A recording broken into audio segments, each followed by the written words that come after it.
Jean-Marie Runiga et ses hommes ont donc quitté le Nord Kivu pour se réfugier au Rwanda. Ils sont près de 700 à avoir ainsi traversé la frontière, des civils mais surtout des combattants, des rebelles du M23 restés fidèles à Runiga, même si le chef militaire du mouvement, Sultani Makenga, l'a désavoué.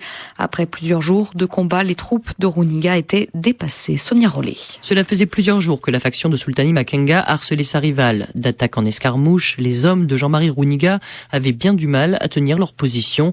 Et pour cause, il manquait de logistique, de munitions surtout. Ils avaient de plus en plus de blessés sans réel moyen de les soigner. Selon l'armée rwandaise, 150 sur les 718 hommes qui ont traversé la frontière sont bel et bien blessés. 1 sur 7, c'est beaucoup, surtout si l'alternative c'est de trouver refuge en brousse, dans le parc des Virunga, où opèrent des groupes armés hostiles, et notamment les FDLR, les rebelles hutus-rwandais. L'autre option, c'était donc d'aller au Rwanda. La faction Makenga ne s'y est d'ailleurs pas opposée. Dans la communauté rwandophone, dont sont issus pour l'essentiel les membres du M23, on affirmait qu'il était temps de mettre fin à cette guerre fratricide.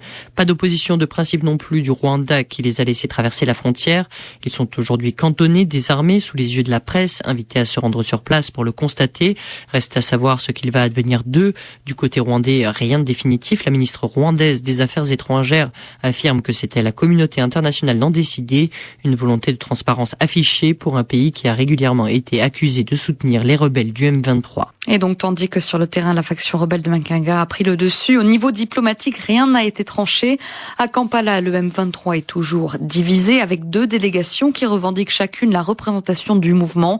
Alors, les autorités congolaises ont décidé de rappeler leurs émissaires. Kinshasa considère qu'il n'y a plus de raison de poursuivre les pourparlers sans interlocuteur légitime.